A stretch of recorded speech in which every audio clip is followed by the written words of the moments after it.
So yes, Africa has 54 countries total. Each has its own government, its own culture, different subcultures within those countries, different languages within each country. It's amazing, but they don't teach you that. I'm a kingo. Yes, I'm a kingo. So one of my videos blew up, and some people whose descendants are from the Caucasus Mountains tried to tell me to fix my African accents. Me, a first-generation Ghanaian. So I said, this is a great opportunity to let the world know that there is no one universal African accent. The accent will vary based on what region of Africa you're from. Whether you're north, south, east, west, I'm from West Africa. But then with each individual country, the accent still varies. People usually recognize their neighboring countries' accents pretty well. As a Ghanaian, I can distinguish between a Ghanaian and Nigerian accents very easily. But I probably can do that for 2 East African countries. And the words also matter. There were actual Ghanaian people in my comments saying, this is a Ghanaian girl. All because they heard the word ish or aing. If I were to say the word irade, they know I'm Ghanaian. If a Nigerian says the word chineke, I know they're Nigerian. Even within the country, there are varying accents. My parents are from 2 different regions of Ghana, speak 2 different languages. And my accent isn't perfect. I only spent like 5 years of my life in Ghana versus how many years here. So in conclusion, if you're not African, shut up. Thank you. This year is August Agbola Browne. This year was the only black man to serve in the Warsaw Uprising. August was born in Nigeria, but he immigrated to Poland in 1922. He is a famous jazz musician in Warsaw, Poland. He became well known in Poland and in Eastern Europe when he recorded his first album in 1928. He was extremely smart and he could speak 6 different languages, and the Polish people loved him. And he himself loved Poland too. In 1939, when the Germans invaded, he helped to fight off the invaders. In 1944, he helped to organize and fight back in the Warsaw Uprising.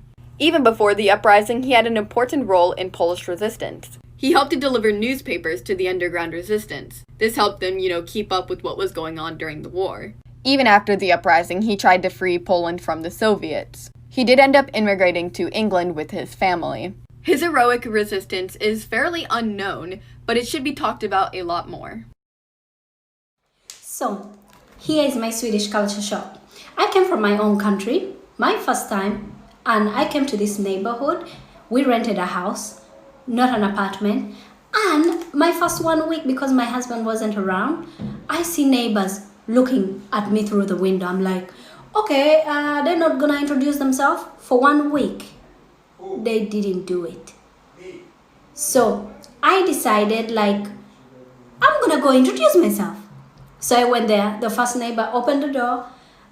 I started introducing myself. He shut the door in my face. The second neighbor saw me coming. They never opened the door. The third neighbor opened the door. The woman was so scared, closed the door in my face.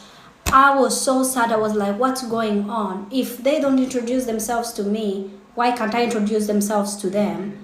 And what is going on here? Okay, I feel like the news is not talking about this anymore, but I really need to talk about discrimination, xenophobia, and racism Africans have experienced in China since the COVID-19. There are about hundreds of thousands of Africans living in the city of Guangzhou, and the Human Rights Watch reported different forms of discrimination against many of them. Although the government is taking actions now, but this is a conversation we need to have continuously. As we talk about Black Lives Matter in US, in Canada, and other Western countries, Black Lives Matter should not just stop there. They should also matter in China, in Asia, and anywhere else in the world. Yes, different countries have different history, social contacts, and racial relations. But let me also share a fun fact. Chinese and Africans actually have a long history of interacting with respect and peace. Since the 15th century, if our ancestors could do it with peace and respect, we can do better. Things you didn't know existed in Africa. Because who was going to teach you? Penguins. Typically when people think about penguins, they think of the very extreme cold places like the Antarctics. But there's actually a species of penguins that exist in southern Africa. Exhibit A. And here's roughly where they exist on a map. Sadly, these guys are in danger of going extinct. Chinese versus Swahili check. Cha. Chai. Cafe. Kahawa. 巧克力 Chocolate. 芒果 Maembe. 苏打 Soda. 加拿大 Canada. 笨蛋 Ujinga. 肯尼亚 I'm Chinese. No 肯尼亚 Kenya. I'm very much aware that there are many languages in Africa. One of those many languages is called Afrikaans. It has 6.9 million people, and people in South Africa, Namibia, Malawi, Zimbabwe, Zambia, and others like Botswana speak this language. 6.9 million people. It started when the Dutch came to the south of Africa in 1652. Afrikaans is one of Africa's many languages. I will also now be saying something in Afrikaans. Daar is baie tale in die wêreld. Afrikaans is een van hulle. Kom ons aanvaar dit. Have a great day now.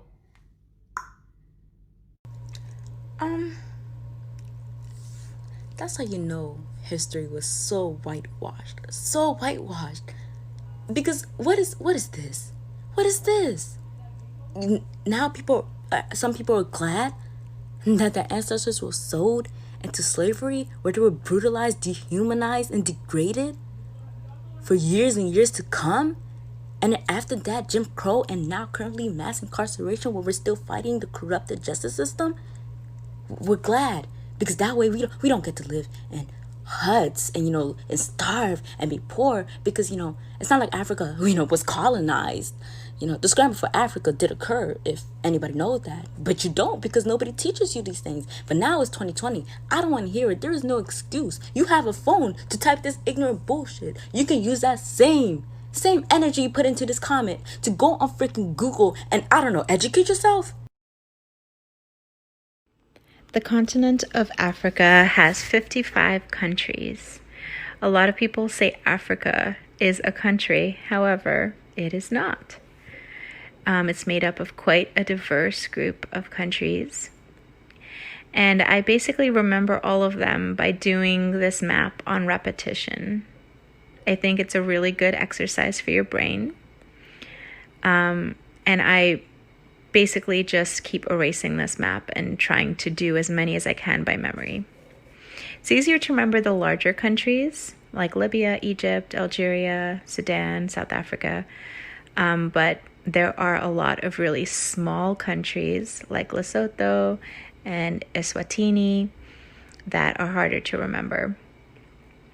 But I know all of them now because I've done this enough times that it's easy to remember. So why don't you guys try? I am shocked that we didn't learn this in class. To all the Somalis, you literally saved East Africa about 500 years ago. We'll be talking about the Ajuran Sultanate. This was one of the most powerful East African empires. And yes, at this point in time, Mogadishu was the richest African city. You may be wondering, how did they save East Africa? You need to learn that the Ajuran Empire defeated the Portuguese not once, not twice, but 3 times. They were also one of the few African empires to actually have a full-on navy. In 1507, the Portuguese tried invading and they failed miserably. The Somali armies were too strong.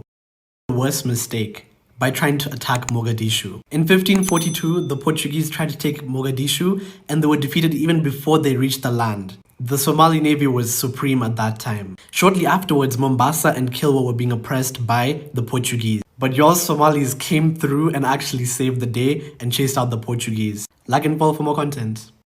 I'm